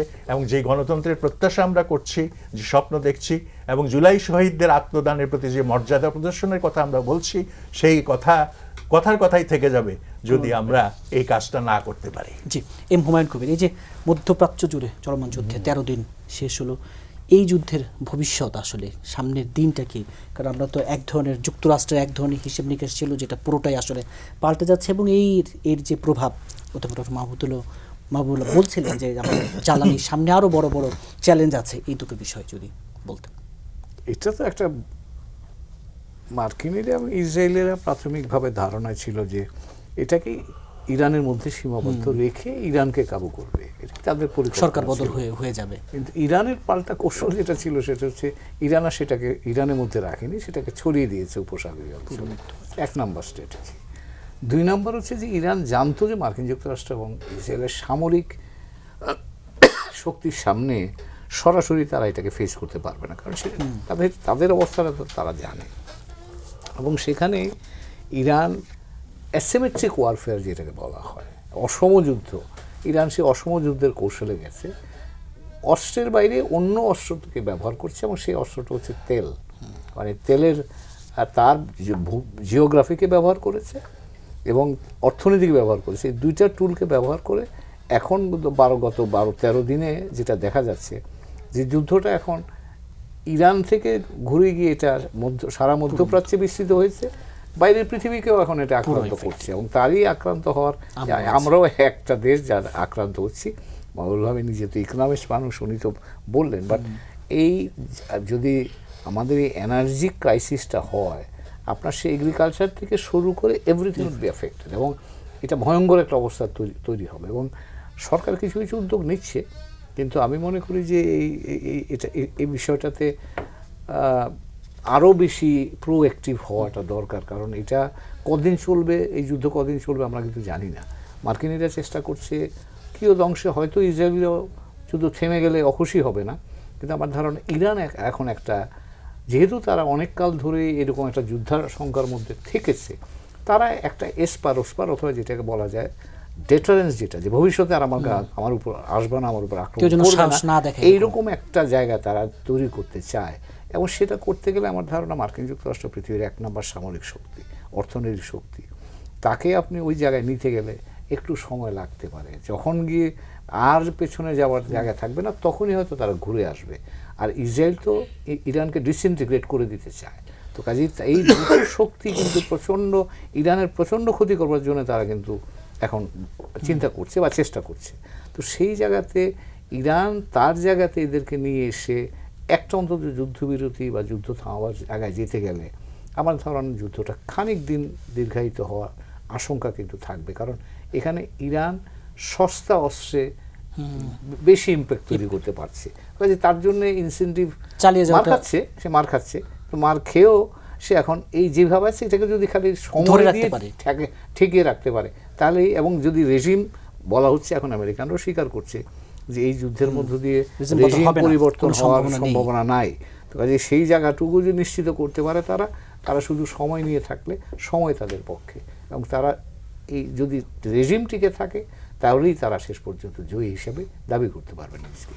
কিন্তু আমাদের জন্য মহাবিপদ সামনে, তার কারণ যেইভাবে এনার্জি ক্রাইসিসটা হচ্ছে, এনার্জি শুধু না, আপনি আমাদের এই সার, আমেরিকাতে এই মধ্যপ্রাচ্যের সার যায়, ওখানে ক্রাইসিস শুরু হয়ে গেছে, আর আমাদের তো আছেই। তো কাজেই এই এবং মধ্যপ্রাচ্যে শুধু তেল না, পানি নিয়ে এই যে পুরো গালফের পানি, বিশুদ্ধ পানি, ডিসেলিনেশন প্ল্যান্টগুলো বম করে দেওয়া হয়েছে, এগুলো ধ্বংস করে দেওয়া হয়েছে, পানি ক্রাইসিস হবে তো ওখানে। তো কাজে এটা একটা বড় ধরনের, আমরা আগে দেখিনি এইরকম সংকট তৈরি হওয়ার আশঙ্কা তৈরি হয়েছে, এবং সেই জায়গাতেই সকলকেই বিশেষভাবে সতর্ক হওয়া দরকার। আর বাংলাদেশ যেহেতু আমরা এমনিতে একটা ভঙ্গুর অর্থনীতিকে দাঁড় করাবার চেষ্টা করছি, সেখানে আমাদের জন্য একটু বাড়তি মনোযোগ দরকার হবে। প্লাস জনপ্রত্যাশার কথা ভুললে গেলে চলবে না। মানে এবার জনপ্রত্যাশা তো আছেই, যে সরকারের পারফরমেন্সের উপর কিন্তু লেজিটিমেসি অনেকাংশে নির্ভর করবে। আমার ধারণা সরকার সে ব্যাপারে সচেতন হবে। জি, ডেলিস খানে যে মধ্যপ্রাচ্য যে সংকট, সেই জায়গায় একেবারে যেটা আমরা আগে কখনো দেখিনি, সেই ধরনের নতুন নতুন সংকটের জায়গায় মোড় নিচ্ছে পুরো বিশ্ব দেশ। সেই জায়গায় দাঁড়িয়ে বাংলাদেশ যেই পথে এগোচ্ছে এবং বাংলাদেশের সামনে যেসব চ্যালেঞ্জ, জ্বালানি বলি, এবং যার প্রভাব আসলে পুরো অর্থনীতির পুরো সব খাতেই গিয়ে দিন শেষে পড়বে। ধন্যবাদ। আমি আগের আলোচনা থেকে একটু শেষ করে আবার আসছি, যেহেতু বাংলাদেশ প্রসঙ্গে জানতে চাচ্ছেন। সো এফেক্ট অন বাংলাদেশ, এটাই তো আপনার প্রশ্ন ছিল। তো প্রথমেই একটা কশন, যেটা মানে আজকের আলোচনায় আমরা শুরুতে বলছিলাম, সেখান থেকে বলতে চাই যে যেই প্রেসক্রিপশন ফলো করে আওয়ামী লীগ, জুডিশিয়ারি, তারপর হচ্ছে লেজিসলেচার, এবং ধরেন police, army, administration, executive body যারা আছে, তাদেরকে সবাই কম্প্রোমাইজ করে মানে হোল রাষ্ট্রটাকে পলিটিক্যাল একটা ইয়েতে জগা খিচুড়ি বানিয়ে দিয়ে তারপর ফ্যাসিজমটা যেভাবে নিয়ে আসছিল, আমরা ভয় পাচ্ছি যে বিএনপি কি ওই একই প্রেসক্রিপশনটা ফলো করার চেষ্টা করছে কিনা। কারণ একই খুঁড়ে মাথা মুন্ডানো পলিটিশিয়ান তো তারা, পুরাতন যারা আছে, এর বাইরে হয়তো বিয়ন্ড দ্য বক্স অথবা আউট অফ দ্য বক্স যাওয়ার কারেজটা তাদের নাই, ওই প্র্যাকটিসটা তাদের নাই। ওটা হলে কিন্তু সমস্যাটা যেটা হবে যে এই জুলাইয়ের পরে আবার একটা আগস্ট আসবে। কারণ আগের রেসিপির রেজাল্ট যদি হয় জুলাই, তাহলে এই রেসিপির রেজাল্ট হবে আগস্ট। So it's eventual. এটা একটা কশন দিয়ে ইয়ে করছি। আই হোপ যে বিএনপিতে যারা ভালো মানের মানে বোদ্ধা আছেন, তারা এটা মন্ত্রণা দেবেন। কারণ জুলাইয়ের মনস্তত্ত্বটা যদি বুঝতে ফেল করে বিএনপি, তাহলে কিন্তু মানে ভয়াবহ সমস্যার সামনে। কারণ আমাদের জেনারেশনটা যারা আমরা আছি, আমরা কিন্তু এটা খুব ক্লিয়ারলি হোল্ড করি, ওন করি। তো এখানে একটা কন্ট্রাডিকশন হবে। আরেকটা জিনিস বলে শেষ করি, সেটা হচ্ছে যে তাহলে ওয়ে আউট কি? ওয়ে আউটের ব্যাপারটাতে মানে রাষ্ট্রটা যখন আইসিইউতে ঢুকলো, তখন আইসিইউটা ছিল হচ্ছে ইন্টারিমের আইসিইউ। তো ইন্টারিম আইসিইউতে রেখে রোগীটাকে দেখছে, তারপর ওয়ার্ডে পাঠানোর আগে একটা ওষুধের তালিকা দিয়ে দিয়েছিল যে এই ওষুধগুলো খাওয়ায়, আদারওয়াইজ কিন্তু রোগীটা আবার সমস্যায় পড়বে। এই সংস্কার প্রস্তাবগুলো কিন্তু সেই ওষুধের তালিকা। এটাকে যদি এখন ছুঁড়ে ফেলে দেয়, তাহলে আর পথ খুঁজে পাবে না। সো আমরা অনুরোধ করব যে এই সংস্কার প্রস্তাবগুলো একটু উল্টে দেখুক। ওই কটা করলেই কিন্তু আমরা যা চাই, জনগণ যা চায়, করা হয়ে যাবে। মধ্যপ্রাচ্যের জায়গাটিতে, মধ্যপ্রাচ্যের জায়গাটা আসলে আমি খুব ফাস্ট বলি এই জি, জায়গায়। আমি হাতে জানি না বেশি কয় সময় মিনিট নেই, দিবেন? হাতে বেশি সময় কয় নেই। মিনিট দিবেন? দুই তিন মিনিটে যদি আমি বলি যে বাংলাদেশের এখানে আপনি এখন যে এফেক্টটা দেখতে পাবেন, প্রথম এফেক্ট যেটা সেটা হচ্ছে যে আপনার রেমিটেন্সের উপর একটা পড়বে, ইম্প্যাক্ট পড়বে। কারণ ওখানে মনে করেন যে এলএনজি, কাতারের এলএনজিতে অ্যাটাক করা হয়েছে, এদিকে ধরেন যে বিভিন্ন বাহরাইনে অ্যাটাক করা হয়েছে। সো ওইখানে আমাদের সেমি স্কিল্ড অথবা আনস্কিল্ড লেবার যারা আছে এরা ফার্স্ট ধরা খাবে। সো ধরা খেলে পরে এখানে এর আগের দিনও অ্যাম্বাসেডর হুমায়ুন কবির এটা বলতেছিলেন যে আমাদের ইভ্যাকুয়েশন প্ল্যান নাই। আমরা ভাবি যে এটা আল্লাহ আমাদেরকে মনে করেন যে ওখান থেকে উড়ায় নিয়ে এসে আমাদের দেশে দিবে। No, there must be a solid evacuation plan, because 2 কোটি প্রবাসীর ভিতরে অলমোস্ট 70 to 80 লাখ থাকে হচ্ছে মিডল ইস্টে। সেখান থেকে যদি 10 লাখও কামব্যাক করে, এটা স্টিপুলেটেড পিরিয়ড অফ টাইমে, আপনার এখানে বিশাল কর্মযোগ্যের ব্যাপার আছে। আসলো ওরা, আসার পর ওদের কি করবেন আপনি? এই জমায়েতের ভিতরে ঢুকাই দিবেন? তা তো না, তাদেরকে তো আপনার ওন করতে হবে। এটা হচ্ছে সেকেন্ড থিং। এবার আসি হচ্ছে আপনার এনার্জি সেক্টরের ব্যাপারে। অনেকেই ভাবতেছে যে হরমুজ বন্ধ থাকলে আমার কি, তো অলরেডি মানে স্যার এটা কভার করছেন এই জায়গায়, যে আজকে আপনি মনে করেন যে খালি পেট্রোল পাম্পের সামনে লাইন দেখতে পারতেছেন, কালকে আপনি কারেন্ট পাবেন না। এবং এই সরকার, I don't believe they have any homework for that. তাদেরকে আজকেই বসতে হবে। ইরানে যেরকম ওয়ার কাউন্সিল বসছে, বাংলাদেশেও এরকম ওয়ার কাউন্সিল বসার কথা এএফডিতে, যেখানে বসে এখনই স্ক্রুটিনি করতে হবে, মাইনরলি প্রত্যেকটা জায়গায় যেতে হবে।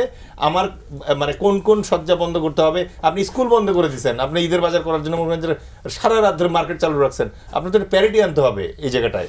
লোকজনের ভিতরে একটা সিরিয়াস মেসেজ পাঠাইতে হবে, the world is at war, we are at almost peril. মানুষের ভিতরে ওই জিনিসটা আনতে হবে, রেশনিং এর মানে আইডিয়াটা আনতে হবে মানুষের ভেতরে। আপনি মানে আমি কথার কথা বলতেছি, আপনি এই 2 মিনিটের ভিতরে আমি এত পারবো না, বাট তারপরে আমি বলতেছি আপনি এইটুক করেন যে যেই সব প্রাইভেট কারের বেজোর সংখ্যা আছে তাদেরকে একদিন রাস্তায় নামতে দেন পেট্রোল পাম্পে, জোর সংখ্যাকে আরেকদিন দেন। Do something. আপনি কিছুই করবেন না, আপনি অনর হয়ে বলবেন না আমি দাম বাড়াবো না, তো মজুদ হবে, ব্ল্যাকমেইল হবে। পাকিস্তান যেটা করছে, ওরা বলছে ওকে মার্কেট রেট যেহেতু গ্লোবাল মার্কেটে বাড়ছে তোমরাও বাড়াও, যখন ওখানে কমবে আমরা কমায় ফেলবো। এতে সুবিধা হয়েছে কি, স্যারেরা আজকে গাড়ি বাইরে নিয়ে না গেলেও চলবে, সে তখন আপনাকে বলবো ভাই আপনার গাড়িটা পাঠান, আমরা 3 জন মিলে আসবো। এই যে সেভিংটা আছে, এই সেভিংটা আসতো, এখন ওই সেভিং কেউ যাচ্ছে না। সো এই জায়গাটাতে ওই যে আবারও যেটা বলতেছি, যে আমি আবারও অনুরোধ করব আমাদের মাননীয় প্রধানমন্ত্রী, অত্যন্ত মানে ষাটোর্ধ্ব একজন মানুষ এবং উনি দেখে আসছেন দেশ বিদেশ, why he is not calling his council? উনি ডাকুক না, দেশের যে মাথাগুলো আছে এই মাথাগুলোকে ডাকুক, ডেকে একসাথে বসে একটা স্ট্র্যাটেজি করুক। এবং মানুষকে যখন সম্পৃক্ত করবে তখন হয় কি, যে যুদ্ধে আমরা হারলেও তখন কষ্ট লাগে না, কারণ আমরা সবাই মিলে তো ডিসিশন নিয়েছিলাম যে এই যুদ্ধটা করবো। সো ফর গডস সেক ওইটা যদি হয় তাহলে ইনশাল্লাহ। ছোট করে ইরান যুদ্ধের সামনের দিন মানে ভবিষ্যতে কবে থামবে, কি এই জায়গাটি কিভাবে? আচ্ছা, দেখছেন? এটাতে আমি বলি, এটা দুইটা তত্ত্ব আছে। এটা হচ্ছে গেম থিওরির তত্ত্ব। গেম থিওরির তত্ত্ব অনুযায়ী যেটা বলতেছে যে সম্ভবত এখানে আমেরিকা এখন একটা এক্সিট রুট খুঁজছে। এই এক্সিট রুটটা যেটা হবে, এটার অপশন তার হাতে 3টা আছে। একটা হচ্ছে টোটাল সারেন্ডার করে দিয়ে বাবা মানে ইজ্জত বাঁচানোর জন্য, যে না এই মুহূর্তে ওই ইরানের কোনো এয়ার ডিফেন্স অবশিষ্ট নাই, এই মুহূর্তে ইরানের কোনো ক্যাপাসিটি নাই, আমি আব্রাহাম লিঙ্কন নিয়ে ব্যাক করলাম, এই যুদ্ধ আমার দরকার নাই। Option number 1। এখানে point would be noted, already কিন্তু রিফিউজি ক্রাইসিস শুরু হয়ে গেছে ইরানে। এটা আমরা অনেক সময় এই যে ইমানি তাকতের কারণে অনেক সময় এই জিনিসগুলো মানে ওভারলুক করি। বাস্তবতা হচ্ছে ইরান কিন্তু শ্যাটার্ড অবস্থায় চলে গেছে। আজারবাইজান থেকে অলরেডি রিলিফের ট্রাক ঢুকতেছে ইরানে। সো এইটা হচ্ছে ইরানের বাস্তবতা। 2 নম্বরের মানে ইউএস এর অপশন যেটা আছে সেটা হচ্ছে যে ওকে মানে ল্যান্ড ফোর্স ওখানে ঢুকায়া পুরা ইরান ক্যাপচার করা, not a very realistic option considering Vietnam, Iraq এবং আফগানিস্তান কেসেস। মিনিমাম 8 থেকে 12 লাখ সৈন্য লাগবে এই জায়গায়। এটা এখন সে ন্যাটো থেকে আনবে না নিজের দেশে কনস্ক্রিপশন চালু করে আনবে, এটা তার ব্যাপার, which is a very unlikely option. Third option হচ্ছে নিউকে যাওয়া। নিউকে গেলে পরে এটা যাবে হচ্ছে ইসরায়েলের হাত দিয়ে, মানে ইসরায়েলকে উলাইয়া দিবে, কিছু ওয়ারেন্ট তো মনে হয় ধার দিছেই, সেটা দিয়ে হয়তো দেখা গেল যে ওখানে একটা নিউক অপশনে যেতে পারে। সেটা করলে পরে টোটাল ক্যাটাস্ট্রফি হয়ে যাবে। ঠিক আছে, সো এই মুহূর্তে সমস্যাটা যেটা, সেটা হচ্ছে ওয়ার শুরু করছিল ইসরায়েল এবং আমেরিকা, বাট এই ওয়ার এখন শেষ করবে অ্যাকচুয়ালি ইরান। ইরান কি করবে? ইরান অলরেডি শর্ত দিচ্ছে। নাম্বার 1 3টে শর্ত, যে মিডল ইস্ট থেকে আমেরিকান থেকে সরায় দাও। নাম্বার 2 হচ্ছে যে তাকে আর কোনো স্যাংশন দেওয়া যাবে না। নাম্বার 3 হচ্ছে তার নিউক্লিয়ার ক্যাপাসিটি বিল্ড আপে এটাতে বাধা দেওয়া যাবে না। এটা তার রাইট আছে ওই জায়গায়। আমার কাছে মনে হচ্ছে যে আগামী 3 থেকে 6 সপ্তাহের ভিতরে এর ভিতরে কিছু একটা হবে, কারণ অলরেডি যদিও রাশিয়ান তেল দেদারসে বিক্রি হচ্ছে, কিন্তু চায়না আবার সস্তার তেল হারাচ্ছে ওখান থেকে। So Hormuz need to be open as soon as possible. এবং এটার জন্য এখন দেখবেন মোরলরা সবাই আসবে, নিজেদের স্বার্থ যখন আসে তখন তারা সবাই এক হয়ে দেরি হয় না। জি, আশরাফ ভাই স্যার আপনার কাছে প্রশ্নটা একটু এভাবে রাখতে চাই, এই যে এই মধ্যপ্রাচ্য জুড়ে যে সংকট, সেই সংকটে আন্তর্জাতিক প্রেক্ষাপট আমরা মোটামুটি আলোচনা শুনলাম, কিন্তু এর যে প্রভাব বাংলাদেশে, দিলীপ খান বলছিলেন যে যথেষ্ট হোমওয়ার্ক দেখছেন না আমাদের সরকার, আপনি কি তাই কি হোমওয়ার্ক? আমিও দেখছি না। দেখুন, এই সংকটের একেবারে শুরুতে বাণিজ্যমন্ত্রী বলেছিলেন যে আমাদের তেমন কোনো চিন্তা নেই। তার 3 দিন পরেই পেট্রোল পাম্পে লম্বা লম্বা লাইন। 1-1.5 কিলোমিটার করে গাড়ির লাইন হলো। তাদের বাস্তবের ভূমিতে একটু দাঁড়াতে হবে। দেখুন, তাদের 1 মাসের মতো হয়ে গেছে। আর কোথা থেকে এরকম একটা মানে ভুল ধারণা হয়েছে যে তারেক রহমান বলেছে 6 মাস পরে সমালোচনা করতে, ব্যাপারটা কিন্তু তা না। উনি বলেছেন যে 6 মাসের একটি প্রোগ্রাম তারা দিবেন, আপনি আজকে সমালোচনা করতে পারেন, আমি 3 সপ্তাহ আগের থেকে শুরু করেছি। কাজেই এটি অব্যাহত রাখতে হবে। দেখুন, আমরা জাতি হিসাবে সুবিধাজনক জায়গা খুঁজি যাতে আমাকে ঠিক বোঝা না যায় আমি কি বলতে চাচ্ছি, কিন্তু আমাদের বোঝার মতো অবস্থায় দাঁড়াতে হবে। আচ্ছা, সরকারকে গভীরভাবে আপনার ইরানের এবং মধ্যপ্রাচ্যের যুদ্ধকে বিবেচনায় রাখতে হবে। আপনার প্রায় 10 মিলিয়ন মানুষ কিন্তু ওই দেশে কর্মরত, আপনি অলরেডি বডি ব্যাগ আসা শুরু হয়েছে, এবং তাতে করে কি হবে, আপনার যখন তারা তো ওখানে কাজ হারাবে, তারা তাদের জমি জমা বিক্রি করে দুবাইতে গেছে কিংবা অন্য কোনো দেশে গেছে, সে যখন ফিরে আসবে তার টাকাও সে হারালো, এখানে তার রিএমপ্লয়মেন্টের জন্য আপনি কি চিন্তা করেছেন? আমি সরকারকে কোনো রিএমপ্লয়মেন্টের ডিসকাশনে যেতে দেখছি না। 1, 2 হচ্ছে যে আপনার তেলের বাজারের সাথে কিন্তু আর সব কিছুর সম্পর্ক আছে। এটিকে শুধু তেল ভাবলে বা আপনি বোকার স্বর্গে বাস করবেন। ট্রান্সপোর্টের ভাড়া বাড়বে, দ্রব্যমূল্য বাড়বে, এর মধ্যে বেশ কিছু জিনিসের আমরা প্রভাব দেখেছি। এবং এই ক্ষেত্রে সরকারকে দারুণভাবে সরকার হতে হবে যে আপনি সিন্ডিকেট গড়তে দিবেন কিনা, আপনি জানেন যে তেল মজুত করার কালচার শুরু হয়ে গেছে, আপনি কি ব্যবস্থা নিচ্ছেন? আমরা কিন্তু গভর্নেন্স দেখতে চাই, আমরা মানে দুঃশাসন দেখতে চাই না, অপরাজনীতি দেখতে চাই না, কিন্তু সরকারকে তো সুশাসনটা করতে হবে। মধ্যপ্রাচ্যের ঘটনাকে দেখুন, এই যুদ্ধ কোন দিকে যাবে দুজন বিশ্লেষক বলছিলেন, সেটির উপরে আমরা অবশ্যই নজর রাখবো। কিন্তু ইতিমধ্যে এই যুদ্ধের যে ক্ষতি হয়েছে, ইরান কিন্তু ডিভাস্টেটেড। এটা আমরা যারা ইসলামী জোশ নিয়ে দেখছি তাদের চোখে হয়তো পড়ছে না, কিন্তু যেই দেশ 40 বছর ধরে ইকোনমিক এমবার্গোর মধ্যে আছে তার উঠে দাঁড়ানোর শক্তি নাই। ইরান চেষ্টা করছে কোনো একভাবে প্রতিরোধ যুদ্ধটা চালিয়ে যেতে, আর তার ভূমির ভেতরেও কিন্তু অবস্থা খুবই খারাপ। আচ্ছা, সেইখানে বাংলাদেশের জন্য মধ্যপ্রাচ্য খুবই জরুরি। আমরা মার্কিন যুক্তরাষ্ট্রের কথা বলি কিংবা ভারতের কথা বলি, কিন্তু আপনার অর্থ আসে রেমিটেন্স $32 বিলিয়ন যদি হয়, তার 80% আসে মধ্যপ্রাচ্য থেকে। আপনার লোকগুলো কাজ করে সেখানে। আগে নিশ্চয়ই এখনও কয়েক লক্ষ লোক পাইপে রয়েছেন যারা ওই দেশগুলোতে যেতে চাচ্ছেন। আপনাকে এটি একটি ডাইনামিক ক্রাইসিস, ওয়ার সিচুয়েশন কিন্তু, এবং শুধু যে মধ্যপ্রাচ্যের দেশগুলোর জন্য তা না, বাংলাদেশের মতো দেশের জন্য ওয়ার সিচুয়েশন। এইটি আমরা দেখতে চাই যে সরকার খুব দারুণ চৌকস প্ল্যানিং দিয়ে, এবং আপনি এই সময় দলের দিকে তাকাবেন না, কে দলীয় কে নির্দলীয় কে কোন দলীয়, আপনি যোগ্য মানুষ খুঁজে বের করুন। আমরা অন্তত এই কালচারটি দেখতে চাই। যে হাতে একেবারেই সমনীয় অধ্যাপক ডক্টর মাহবুবুল্লাহ, এই যে অর্থনীতির যে এই জায়গাটিতে আসলে একবারই মোটা দাগে কি করা, মোটা দাগে দেখুন, এটা ঠিক মধ্যপ্রাচ্যের থেকে যে আমাদের রেমিটেন্স পাওয়ার যে সুযোগটা আছে সেটা নিশ্চয়ই অচিরেই হয়তো খুব সীমাবদ্ধ হয়ে পড়বে। আবার তার বিপরীত একটা চিত্র আছে, সেটা হচ্ছে যুদ্ধটা যদি শেষ হয় তাহলে সেখানে কিন্তু রিকনস্ট্রাকশন ওয়ার্ক শুরু হবে, এবং এই রিকনস্ট্রাকশন ওয়ার্কের সুযোগে আবার কিন্তু রিএমপ্লয়মেন্টের সুযোগটা আসবে। এই দিকটাও কিন্তু আমাদের মাথায় রাখতে হবে।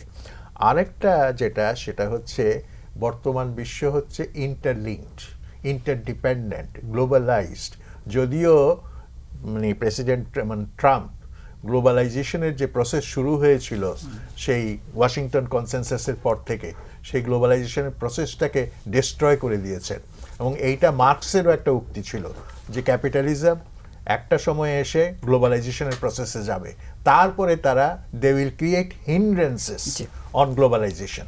এবং সেই জিনিসটাই হচ্ছে, এটা যুদ্ধ দিয়ে করছে, এটা তারা শুল্ক দিয়ে করছে, বিভিন্নভাবে ট্রেডের উপর এম্বার্গো দিয়ে করছে, স্যাংশন দিয়ে করছে।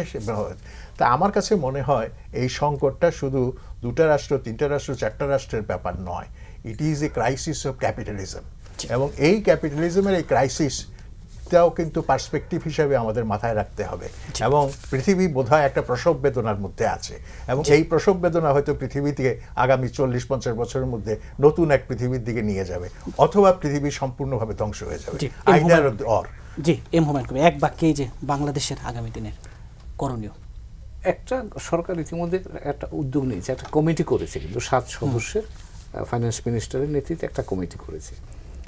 এখানে আমার কাছে মনে হয় কমিটিটা আমি দেখছিলাম, সেখানে পররাষ্ট্র মন্ত্রণালয়ের কোনো প্রতিনিধি নাই। কমিটিটা দেখে আমার কাছে মনে হলো যে ইরান বোধহয় বাংলাদেশের কোনো জেলা টেলা হবে, যে এটা আমাদের অভ্যন্তরীণ ব্যাপার, আমরা এইভাবেই চিন্তা করতে পারবো। আমার মনে হয় যে এই বিষয়টাকে সিরিয়াসলি চিন্তা করা উচিত, এবং এর সমর্থনে আপনাকে স্ট্র্যাটেজি একটা ডেভেলপ করতে হবে, এবং যত সম্ভব স্টেক হোল্ডারদেরকে, যারা রেলিভেন্ট স্টেক হোল্ডার, তাদেরকে নিয়ে আসতে হবে। আমাদের 2বারের অভিজ্ঞতা আছে। 91-এ কিন্তু আমাদের এই বড় জনগোষ্ঠী নিয়ে আমরা বিপদগ্রস্ত হয়েছিলাম, তখন তাদেরকে আমরা সামাল দিতে পেরেছিলাম। এবং 2011 সালে লিবিয়াতে কিন্তু এরকম ক্রাইসিস একটা হয়েছিল, তখনও আমরা করেছিলাম। এই অভিজ্ঞতাগুলোকে আপনি কাজে লাগিয়ে একটা স্ট্র্যাটেজি ডেভেলপ করতে হবে, যে আমাদের অর্থনীতি কিভাবে রিকভার করা যাবে বা এই ধাক্কা সামাল দেবে, আমাদের জনশক্তি যারা আছে তাদের কিভাবে আমরা সামাল দিয়ে রেমিটেন্সটাকে আমরা ম্যানেজ পুরো পরিস্থিতিকে সামাল দেওয়া। কাজে এটা একটা জাতীয় পর্যায়ের কৌশল প্রণয়ন খুব জরুরি। চারজনকে আজকে স্টুডিওতে সময় দেওয়ার জন্য ধন্যবাদ। দর্শক, বিএসআরএম গণতন্ত্র এখন আজ এ পর্যন্তই। আগামী সপ্তাহে আবারও দেখা হবে। সে পর্যন্ত ভালো থাকুন, সুস্থ থাকুন।